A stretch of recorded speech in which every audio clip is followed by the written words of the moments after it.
All right, let's get into it, shall we? The marketing mindset, that is. This is Pete Monfre. Let me turn that music down a little bit in my ear. In only my ear. They can't hear it, so they get shortchanged a little bit. You know, today we got things you need to know about PR, how it works, some of the secrets, and I like to surround myself with smarter people, as you know. So let me first introduce today's crew. My co-host and friend and mentor, Bill Lowell, and our guest, Lisa O'Neill, of Breakaway Public Relations. So welcome to the pod. That's what the kids are calling, cool kids are calling it now. All right, thanks for having me. I reached out to my friend Scott Ingram and I said, hey, you want to be a guest? I'd love to be on your pod. And he's actually been podding for a long time. And he is one of the cool kids, so we'll have him up pretty soon here. But I've been looking forward to this topic because I hear it all the time from companies, some kind of form of, why can't we get press? Everybody gets press except us. We wrote a press release. I don't understand. And so I thought it would be just a great topic. So, Lisa O'Neill, welcome. You're the master marketer of the week. That's what we call it. Thank you. That's Love it. right. Well, after doing it for 30 some odd years, I better be. Well, it's funny how it makes things easier to discuss when you've been doing it your whole life. So do you want to take like 15 seconds and tell us what your superpowers are? Sure. I know that's kind of spraying on you there, but yeah, I guess how you related do to professional work. Yeah, like I have been practicing PR in some form or fashion for a long time. So, and I was a journalism major. At first, I had the wish to be on the media news side, covering news, dreams of being an ex-Barbara Walters or whatever. But fun. that quickly fizzled after I worked both, in inside media organizations as well during college and right after. But yeah, I mean, a lot of us say it, but we get news and stories told to the right people, right place, hopefully the right time. We work in an area too that there's not a whole lot of control on our final product, how it delivers. So you have to be comfortable with quickly adapting, fixing, adjusting. So I'm fine with that. I'm not, you guys are master marketers. ROI and those specific numbers and our measurements can be a little trickier with public relations than with other forms of marketing. Yep. But we have, of course, become a lot more digital you can't help it. Well, and there are some ways, but I think it's such a desirable state to get, and I say PR, and a lot of what I'm talking about is publicity, technically, getting press coverage. But PR actually does extend much farther than that. Community relations, internal communications, PR does a lot of things. But most companies, when they come to me, they're kind of talking about, hey, they want to get either in the Wall Street Journal or the tiniest association journal you've never heard of. So let me introduce Bill Lowell. Hey, Bill, what's happening? We'll get to the program here, but Bill runs Business Development Directives, the best damn marketing research firm north of the Chattahoochee. I don't even know where that is, but that's good. Actually, it's in the southern half of Alabama and the Georgia border. Okay. I don't know where my bell went. Somebody took it. That sounds like when Howard Cosell was introducing and talking to Muhammad Ali, and he calls him a truculent fella, and Muhammad Ali said, Howard, I don't know what that is, but if it's good, I'm it. So thank you. Well, you are north of the Chattahoochee River, yeah, I guess so it's true. But seriously, a marketing firm, long-time partner with clients and co-host of the program. So real quick, I just want to tell the audience, if you're seeing this on your favorite social platform or you're listening out there in the land of podcasts, head over to b2bmarketingmindset.com and we elaborate on the topics here. For a lot more information there. It might take us a day or so, but we do get it there. And of course, you can subscribe everywhere fine podcasts are consumed. So, so today's topic, it's kind of a mystery, I think. I mean, I'd like to hear from Lisa if she finds that clients or prospects or companies are pretty mystified by it, or is that just in my head?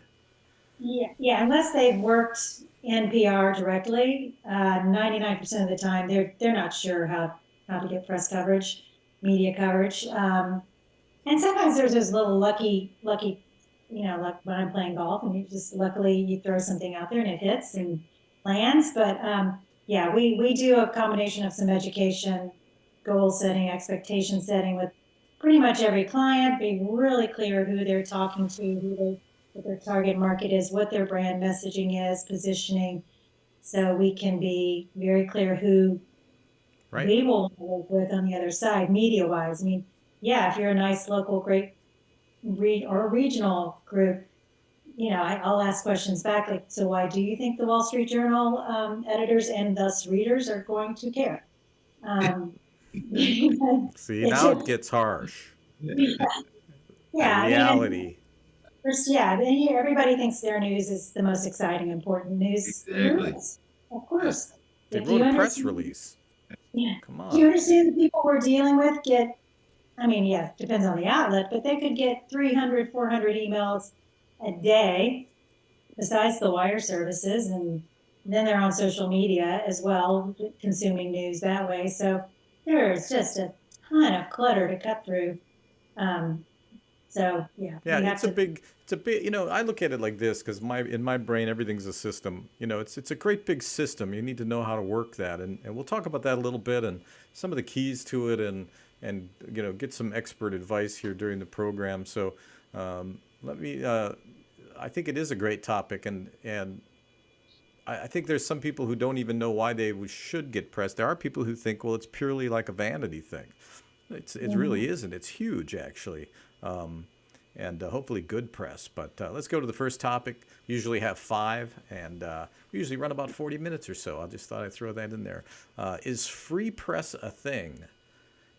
Free press, right? That sounds good. Can be. It's usually negative. Right. Seriously. That's press that you would pay for to go away. Right. But that's just a term I hear a lot. And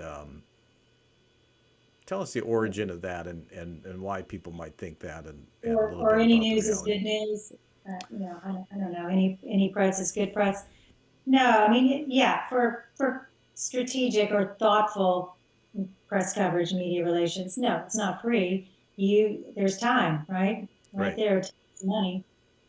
So to put the information together in a proper format that your media outlets will care about, and also to know the right people to share that media with, you don't send certain news to the business editor, you send it to the lifestyle editor, et cetera. But so to have those targeted, to deliver the information the right way, the right time, right place, yeah, that takes time and effort and some knowledge, and which is money.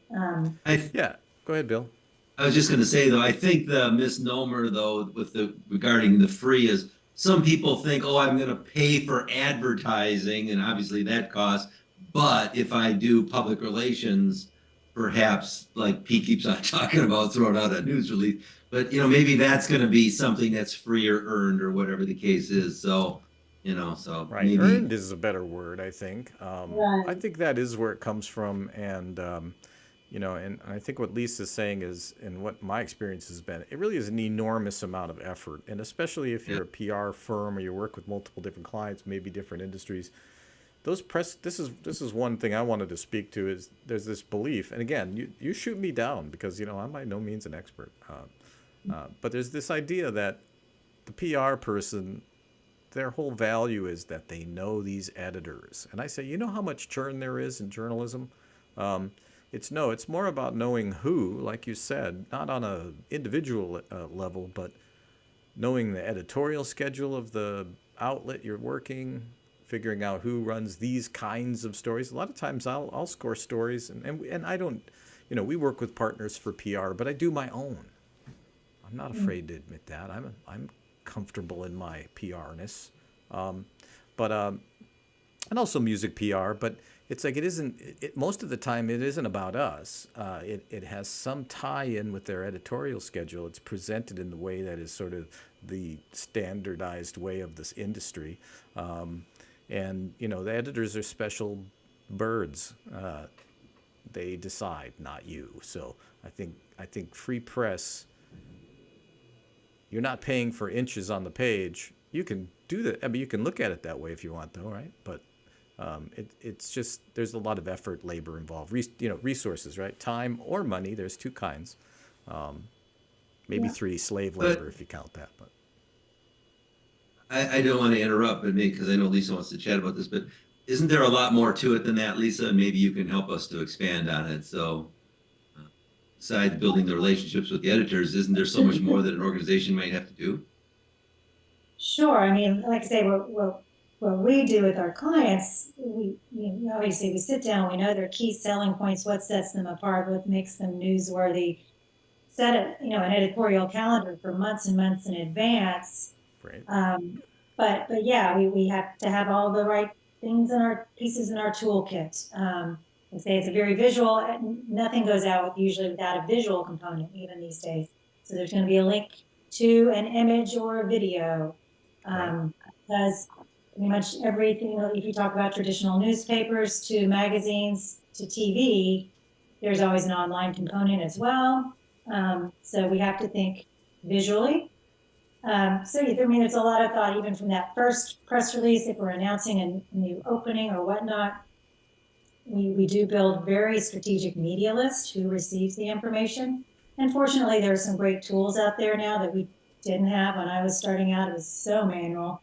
I mean, pick up the phone, whoever. Of course, the churn and turnover is probably much less in the earlier days too. Yep. Now we have a lot more outlets to deal with.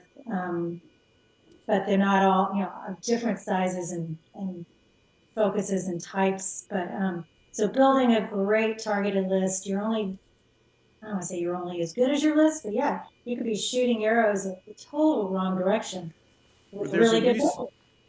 There's a research period of time that is unavoidable, and it sounds like a lot of the work is kind of educating the clients, unless they've really done this before and they. But even still, you probably need to educate them about how you go about it. But we're always reminding people, right? And so, but some of those factors, what is it called, a package still? When you put together all the assets for them, it's a package. Package. I mean, I know TV terminology uses their package. That's package maybe where I got that we from. We talk about our toolkit, and it's also a study of persistency and consistency. You don't just go one and done. You need to have your plan of keeping the news flow going, or you're forgotten. Well, and we'll talk a little bit about what are the most important factors. So I want to throw this out. We had a client back when we were doing this with a partner, and the thing is, they really weren't doing anything newsworthy. And so, if you're listening out there in podcast land, get your mind around this idea. You might have to create something that's newsworthy. In their case, they were a big commercial roofing company. They talked about roofing a lot, oddly. They showed pictures of roofing, though, too, so they had that going for them. But there wasn't much newsworthy going on. So, hey, what about a solar lab on the top of your building? You get a partnership with a solar panel company, and you experiment with different substrates, and you take the press up there, and you show them what you're doing, and big solar panels and eco green, and there you go. You just made a story. Yeah. They were like, can you do that? I'm like, yeah, let me make a couple calls. And of course, right away you have a solar company like, yeah, we're in press. Are you kidding? Do you like that story, Bill? I do. The one thing that I was laughing about before when you said, some people, everybody thinks they've got, their story to tell or their news release, but that's what I was trying to bait Lisa before. But I think, don't you have to back up? Pete, you and I have talked about this before, though. It's like, you got to have the right story. You got to be able to tell the story, and it's got to be interesting and compelling. And it's like us sometimes when we deal with clients and they tell us, like, what's the number one thing that sets you apart? And they say, oh, our service. It's like, okay, service. Everybody's got service. What else you got? I think, yeah, exactly. Everybody, and I'm sure the public relations people are dealing with that all the time, where it's like, what is the story? And then how do you, but I guess that's probably one thing that the PR people have over us is they probably are much more tactful, Pete, to tell the client that that's really an ignorant idea that it will never fly. So you and I are probably too aggressive with that, but I'm sure Lisa and her colleagues do a much better job at that than us. One of my brand attributes is Gordon Ramsay under bedside manner. But yeah, service. That's when I know that my job here is done. Exactly. Moving on to the Yes, we can next be point. more flexible. Yeah, yeah. Yes, I could learn from you. Uh, Drop the mic. That's it. I like this question: DIY or PR partner? Ooh. So, gosh, I would start with: is it possible to do it yourself? Yeah, I mean, you're a small shop. If you've got, I mean, let's say once again, I go back to time. Got some time? Uh, The to, one thing we yeah, just don't one the have. one thing which most of us never have enough of. But yes, you need. I mean, certainly small shops. We're the kinds we never, and we don't ever want to duplicate efforts, internal, organizational, however large or small a company is. So a lot of folks we work with now actually have their own social media specialist strategists. Right. Um, so sometimes we do it, sometimes we don't. Yes, you can do your own, but you're probably only going to get so far. You're going to have limited time and resources, and like I say, you're probably going it's like starting a new workout routine. You might have some energy and enthusiasm in the beginning, and maybe you'll get a result here and there. And I'm thinking more of a local business, but you are going to run out of time, and you're going to run out of motivation and skill sets to keep the PR machine running. Right. It's not a one-off. Like, this is why I was joking about, we wrote a press release, and I'm being sardonic, I believe would be a good word for that. But you do have this situation where you write a press release, then if I ask you, well, what are you going to do with that thing? Put it on the blog. If you get, I mean, they don't even know about these distribution networks, right? And there's a cost to those. And have you noticed how expensive that's gotten post-COVID, by the way, distributing You a talking press about the release? wire services? Is that what you're talking Yeah, about? with some assets, good grief, people. Yeah. So that's just a Yeah. hard cost. But wow, guess what? There are these massive networks, and there's several of them. But you can use those. You could do. But I think the thing. Well, let me turn it over to Bill, and I'll add my 2 cents here at the end. Are you I talking have about something to blow the lid off of for people. what what Lisa's like what getting I worried. so I think the do-it-yourself versus the paid professional, in my opinion, how I look at that would be, I mean, I think you're always better off with a paid professional, but sometimes, like Lisa said, maybe they don't have the budget or they can't afford it, or maybe they're just too small. So one of the things that I think, and I've seen this with us, and I've seen this with your clients and a lot of other clients, maybe you work with them for a little while and you kind of give them the structure, you teach them, you do whatever you can, then let them do it on their own. And then I say, at least then they probably have a lot of stuff in place and that might be helpful. But I think when they start by doing it themselves, I don't know, I Yeah. don't think it's going to end up that good.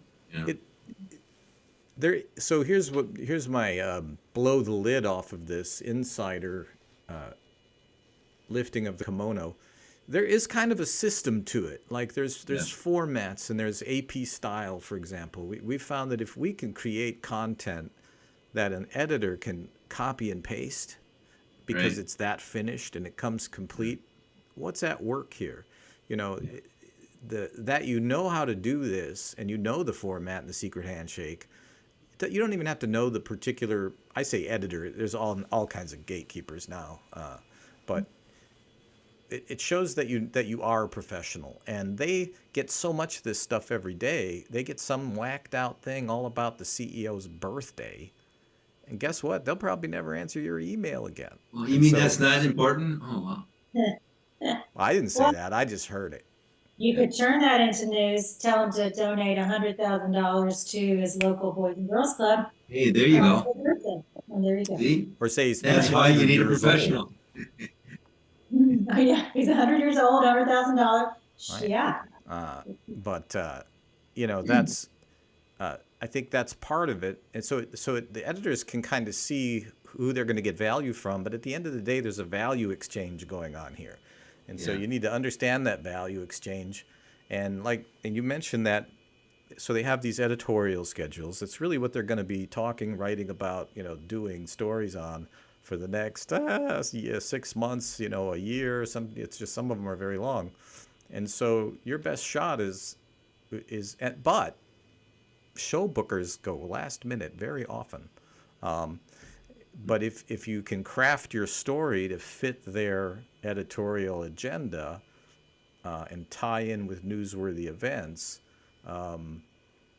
you know, you can, and you put it in a format where they don't have to work that hard. You know, they're under pressure to produce content 24/7. That costs money. We're essentially doing their work for free if we're good at it.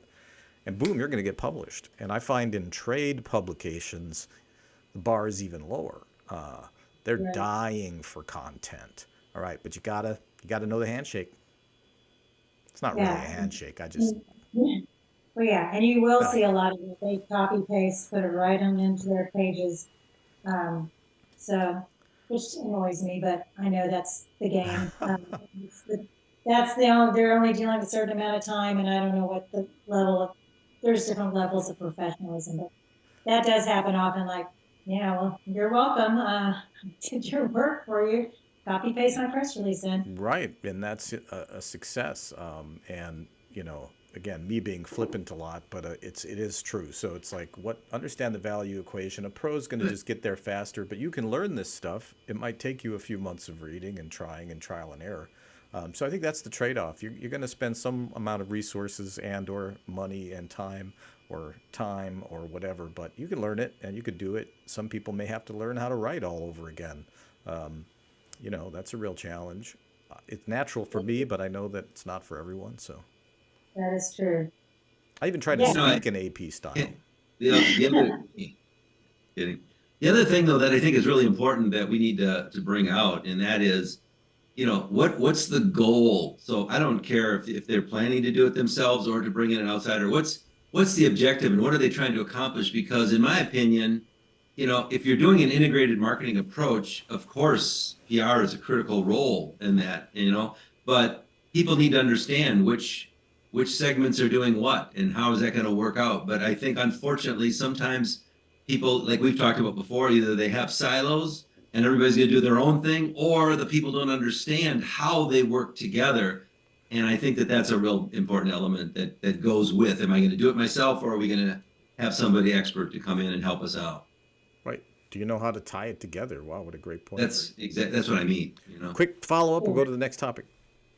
Oh, wait, I pointed at Lisa and she can't tell Yeah, I I'm was gonna pointing say, at her. it just ties into that. I thought I was Larry King. Go ahead. Yeah, but that traditional sales funnel approach, and you know, we're PR folks are at the top with the awareness and the, you know, research phase for most customers and consumers. But you got to have the plan of action to keep moving them down the funnel. Well, it's a good segue to the next point because, you know, what is the most important factor to getting press? I'm going to make it specific like that. To get coverage, I know I would have my answer, but to start with our guest, Lisa. See if we'll compare answers. We should write them on cards and then hold them up, right? You should ring the bell, Pete, when she says the same thing you're thinking. How's that sound? That's right. This is called Read Pete's Mind. Go. Yeah. Yeah, I can't answer that in one word. You know, say the obvious is be newsworthy, but newsworthy is irrelevant to who's it? Yeah, who cares? It's just like the who cares. So yeah, if I'm talking to the Austin American Statesman, they are going to care about something very different than the Austin Woman magazine.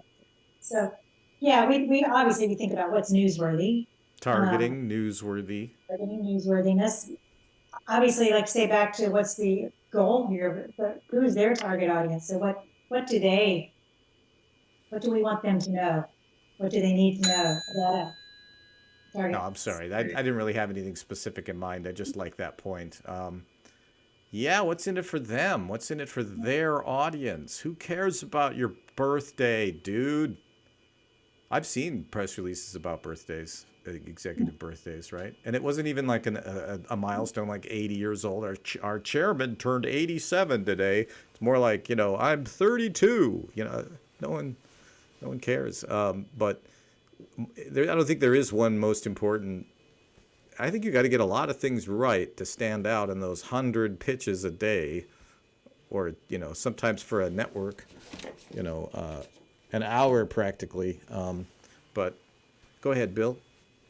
No, what do you think it is? If there is, I agree with what both of you guys have been talking about, and I think it's just like we talked about. How are we gonna focus on the audience? You know, what are we trying to get across as our message? is it the right medium to be able to reach that? I mean, but the other thing that I think of with regard to getting the the press, and a lot of you guys may disagree with me on this one, but I always say just getting something out there doesn't do it. You got to do so much after that. So whether you're posting it online after that, whether you're going to do an article about that, I mean, so it's the extension of it, which I know we'll talk about in a little bit. So I mean, there's just so much more, and I think that's kind of the trick of getting future coverage, because somebody's going to say, "Oh yeah, I see you all over the place," There's a follow through, right? It seems to be a theme in marketing where, in sales, where if there's no follow through, whatever resources you did invest in that PR, you might not be getting everything out of it that you Right. can.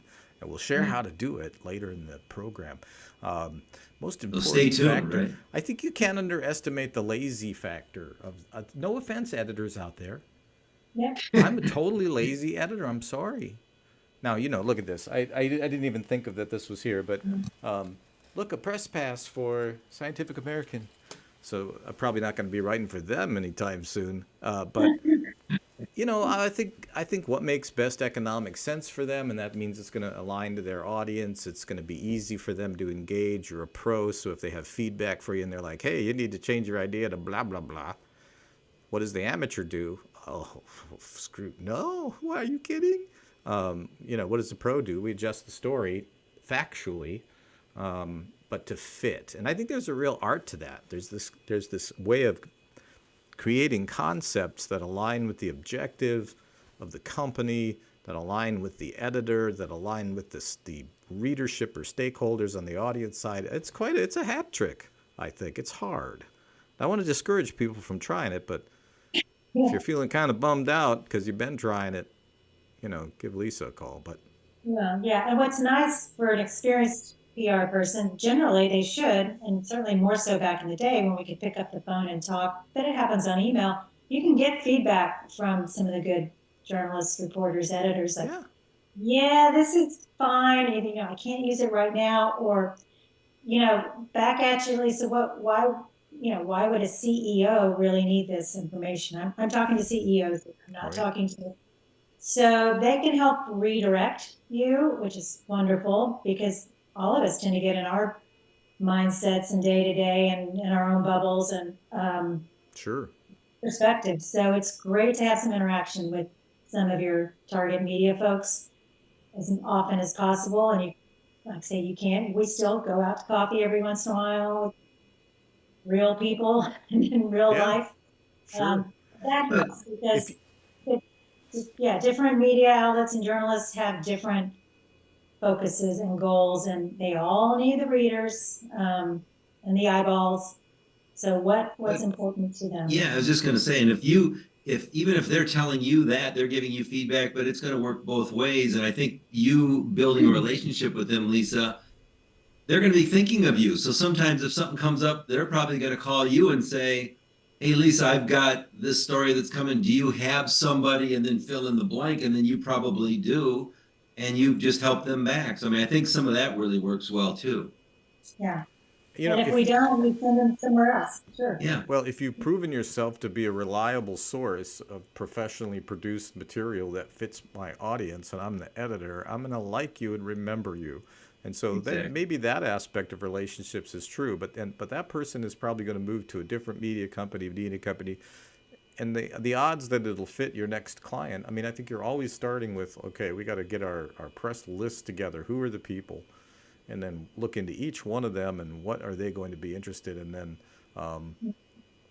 and they're in charge, really. That's a hard pill to swallow. I think we could move that into the next section. But most important factor, being relevant to that editor, to their audience, and then whatever you want after that. And giving it to them on a silver platter's got to be in there somewhere. So, Make it easy. Make it easy. but there's a lot of things. But why even go through all of this effort? It seems like a lot of effort. I'm tired talking about it. And it's only been 29 minutes. I'll set Lisa up with that question. Why go through the PR effort? Why bother? Yeah, good God. well, like I say, there's nothing that can beat it as far as reputation, I think, and overall awareness building, credibility factor of reading editorial piece versus an ad or a direct mail piece or whatever other digital things are hitting you left and right that are paid for. People know the difference most of the time. I mean, there's paid content, sponsored content. There's some gray areas. But yeah, that third party endorsement, it's a great reputation builder, influence builder.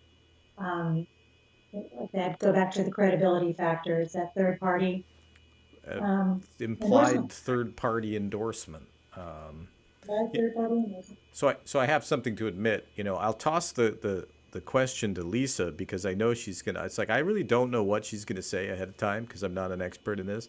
But then I know she'll remind me of some things like, oh yeah, that's right. But I think this idea, to really put a pin in that idea, if you run an ad, the audience knows it comes from you. Let me tell you how great I am, Lisa. I am awesome. Not as effective as an editor. Even now, this is where pay to play gets into that gray area, right? Now, but you can usually spot those, right? They're real self-aggrandizing. They don't hold themselves to the same journalistic standards, obviously. I'm not saying there's something wrong with those, but you got to do them well. But I'm talking about where an editor said, hey, this is newsworthy. We're going to cover this. Maybe you'll be part of a larger story with other interviewees. What is that worth? It's like, hey, and I'll use the Wall Street Journal as an example, and just, you're not going to get in the Wall Street Journal, people. Trust me on that. You might, but you probably won't. But let's use that as an example. What is that worth, right? Why would you get in the Wall Street Journal? Okay, so distill that down to the Transmission Rebuilders Association of America. If they're reaching 35,000 of your prime target as their membership, what's the value of that? Bill, save me. Okay, I'll do the best I'm I can. ranting a bit. I'm going on a rant. But even if the American Transmission Association does something, and maybe there's something financial related to it or industry related, you never know. The Wall Street Journal might see something unique in there and decide to do it too. But I think that I go back to the other thing. I mean, like we've talked about before, it builds reputation, it builds that credibility. And in my opinion, that's really important if somebody wants, especially we're talking about B2B marketing, you know what I mean? So people want to do business with, like you said, those third party endorsements. So I think that that's key. I mean, this, Pete, but I've had over 50 articles published in business, and it's like in the early days when I would do it, it's like I could just see it, and then one would lead to another and then to another. But when I go out and see a prospect now, I just decide which articles I want to share or what I want to do. But I think it definitely enhances the credibility of expertise. It makes my life selling easier. I don't have to say stuff; other people say it for me. Mm-hmm. Well, and that's there's a whole dance that goes on, but really, when people don't, we're marketing, PR, research, people, so we think in these terms. The average business person reading the average business journal, they're not thinking that there's an entire system behind this that determines kind of who's in the story, who's the expert that's consulted, what's going on. They're not thinking that. They're really thinking, oh, these guys must be a big deal. They're in the blah blah. My son was on the Ellen show when he was 8. Not good when you're 8 though, but good. But so there's just and I'll tell you what that did for him. I mean, it changed the course of his life for a long while. Maybe, I don't know, he's doing movies now, but it's amazing how when you get that right. And I was actually, this is what I love about PR the most. I got a free T-shirt out of it once. That's beautiful. I know. And it was Inc. magazine, and they were calling me to inquire about naming your product as a branding expert. A company called Anti-Monkey Butt. Anti-Monkey Butt. And their logo was a monkey smiling and looking behind him and pointing at his own butt, which was very red. And this powder was apparently something that MX bikers use to get rid of the horse saddle rash or whatever. It's monkey butt, they call it. And I said, well, my mom's not going to buy it. She's going for the gold bond. But if I'm an MX biker, you're damn right I'm going to buy that. That's awesome. What a brave and funny and perfect fit for that audience, right? A week later, I get a anti-monkey butt t-shirt in the mail from the company. Oh, wow. No note or anything. And I wore it till it fell off my body. So there you go. Right. So why do press relations? Hey, listen. Why? Because it builds your business. It builds your reputation. It gives you credibility. And so you want to not only just get some press, you have to work your way up from the minors to get to the majors. That's the main reason you might not get in Time magazine. You first need to be in your local business journal. You know, you might have to start with community newspapers. Nothing against them. We love those guys. But I'm just saying they're different tiers. And so that big time editor or show booker, they're going to want to see what other press you had, right? So it takes time. Go ahead. I'm going to ask a question of Lisa because it goes to why do this press relations. Lisa, so if you have a client that has a crisis situation and it's the first time they're dealing with the media, that's going to be a whole different story, isn't it? Than somebody who's already got the relations where they might be, you've already built that trust. Maybe you can talk to that, because to me, that's where I think some people are going to come to you because they're going to be in trouble, you know? Crisis PR, yeah. That's a great point. I mean, crisis management, PR is your first and best tool out the door. Everything else can follow. And social media is totally intertwined with that because it's the immediacy of it all. So when we've built a few plans that, knock on wood, so far we have not executed upon, plan of action, yeah, social media is right there at the top of the list. But you're right. I mean, if you're going to do a lot better if you already have built a relationship and some kind of awareness level, let's say with your gatekeepers, the media that you deal with week to week or month to month, versus out of the cold, there's bad news. Right. You got to bring on your very expensive PR support to help mitigate that crisis and explain the situation. Yeah, you're going to probably spend a lot more time and effort if you don't already have those relationships in place. Yeah. And then they're also going to dig back and look at prior articles and coverage. And if they're doing the right thing, they're doing their research, and previous stories will come up. You know, and I think that's under that PR umbrella. I almost put that in a separate category where that's like, it's a whole different type of PR, and it's got a whole different cost structure. Yeah. And it just has to do with the value of it. So, you know, I guess that underscoring this point is why do it? Because it has tremendous value for the growth of your business and, you know, where you stand in your market. And so I need to do more of it. I've done a lot of it, but then I got lazy. But I was doing this next thing, how to leverage coverage to extend reach. So I think very few people think about this. So Lisa, I think that was a note that came from you. Tell me about that. Sure. Yeah. I mean, and it's become just so much easier, you know, in the past 10 years or so because of the digital effect. So, you know, we used to be able to just print out some nice copies or hang them on the wall. You can still do that if you have a brick and mortar of your press coverage or send things in the mail. But now you can blast those, take the snippet or the whole, you know, whatever of your press coverage and use it in your e-newsletter marketing and, of course, social media and on your website, and very targeted outreach to consumers and whatnot. So you can repurpose that in many ways. And oftentimes, of course, the media outlet itself will be publishing your story. So use that. It's just further building your reputation. Right. Somebody else might pick up on the story and cover it. Bill.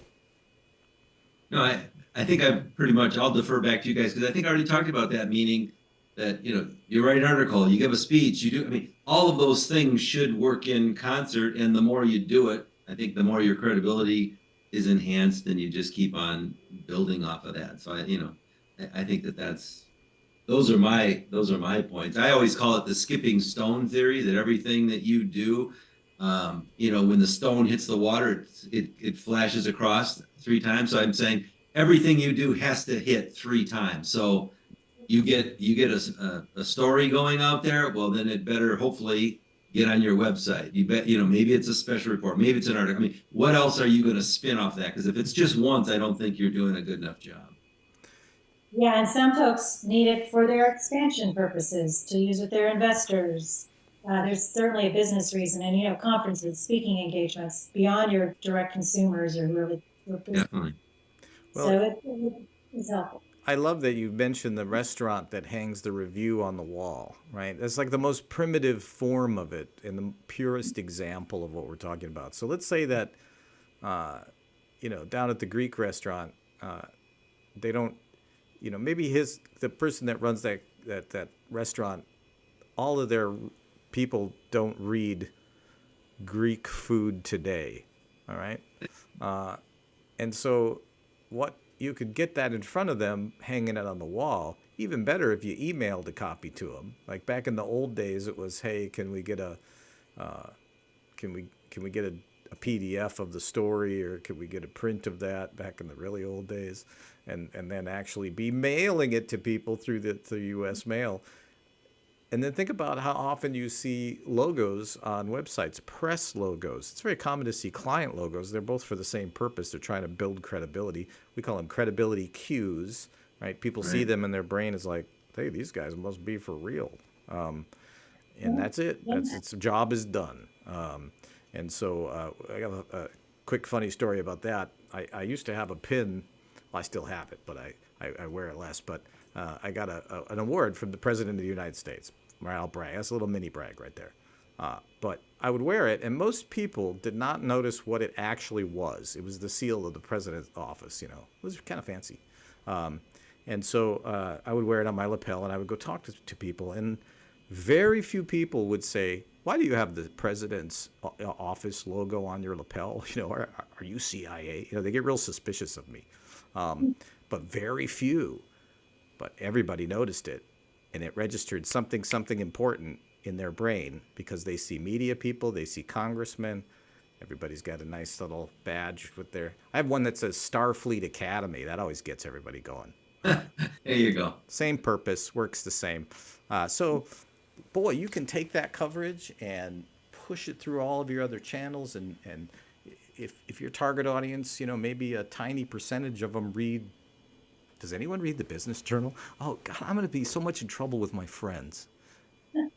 I'm sorry, Colin. I don't mean that. I know a lot of people read the Business Journal. But really, it's a problem. There's so much fragmentation. If you're not taking your story and you're shooting it out, again, through your channels, I think Colin Pope would approve of that, by the way. You're missing out on huge opportunity. You're not leveraging your investment. Did I get it right? Am I a good student? Did. And like the other examples is we've lifted that beautiful one key quote or sentence that somebody from, whether it's Wall Street Journal, which I do have an example of that, or your local paper, and use that quote, repaste that around on your brochures, on your website, on your, so that's sticking in people's minds. If you do a really good job, eventually it'll be attributed to Mark Twain, and then you know that you have arrived, because everything ultimately is. Hey, why don't we go to our final thoughts? Everybody hang on just for a second. Audio is live, so if there's anything inconvenient that you feel like saying, don't do it now. Final thoughts. The final thoughts graphic with the chipmunk voice. We have this graphic, and I made this cool, deep, reverberating voice. Final thoughts. And for some reason, when it rendered, it turned into a chipmunk, and then we just kind of kept it. So very fancy. But final thoughts. Let's start with our guest, master marketer, Lisa O'Neill. What are your final thoughts? I mean, what can you share that would help somebody who sees the value in getting press? Where do they start? Like I say, get with it. Somebody, don't DIY it if you can help. Don't DIY. I think that's fair. No, and it is important. It's valuable. You will see results over time, but also it's a practice of patience as well. unless you are, breaking ground on a big news structure, there are some immediate news gratification stories out there for sure.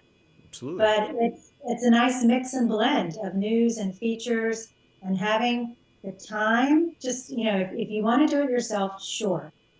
Get a consultant to help you out and help you set the path, the good game plan. It doesn't have to break. There's a way to do it. It doesn't have to break the bank. You'll benefit from it. And I think that's a great. I think that's a great way, even if they're just functioning as an advisor, right? Right. And so, but it is worth the time and effort, and should be done in conjunction, like say, in the same page with your other marketing tools. No one tool out there alone is going to send you off for success. So you should have a blend. And this is one piece of the marketing puzzle. It's an important one, but it is quite different from some of the others that are paid promotions. Paid commercials not as much credibility. They know you're paying for it. Bill, what do you think? I've got two things. One, and this is a plug for Lisa and her firm. There's probably some listeners out there, and then they read something from one of their competitors, and they go, "That person's an idiot. I can't believe they're getting press." Well, that's a good reason to call Lisa and talk to her. The second thing that I had a lot of experience with, and I love lawyers, they do a great job, but if you're looking for PR, sometimes it's okay to run it past the lawyer, but be very careful, because what you end up with putting together is going to end up being very different than what you originally started with. You can't say that. You can't say that. Cut that. So it's, and they're trying to protect you legally, but I think the PR people are going to help you to tell a better story. It's my thought. Well, right. What a great point. Professional storyteller telling your story. Now, see, it's hard. I think Bill and I feel a little weird because we're pretty cool on DIY. Like we don't have this thing where you got to hire us. We're the holders of the secrets. No, absolutely. But I think this is just one of those areas that one big mistake and you've really kind of hurt yourself. What if you fumble like an amateur with the Wall Street Journal? It's just not what you want to do. But you don't have to go nuts with it either. But I think it's just so important to understand how it works and bring in help if you need help. Right?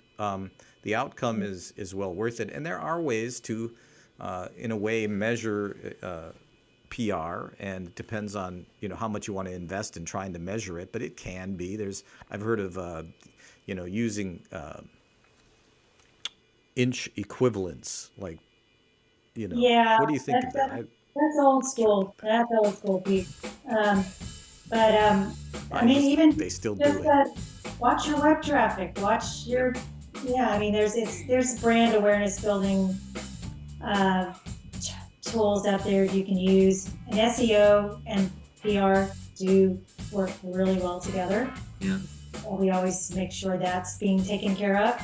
We aren't the specialists in that by any means, but PR drives the other things, the places where you can measure clearly. PR will be driving that. We've talked about last click attribution before, and we'll talk about it again. But go ahead. There's a new measurement technique that PRSA, Public Relations Society of America, has just adopted in the last year, called the Barcelona. So if somebody's interested, they could certainly Google that and look that up, because that's supposed to be the new thing. But that almost goes back to what you and I have talked about a million times, Pete, looking at what's the objectives and how are you meeting those objectives. So that's kind of where it's at. And it's less, like you said, the measurement of how many inches somebody gets coverage over. The Barcelona, it sounds like a naughty dance. And so I encourage everyone really to go and look that up.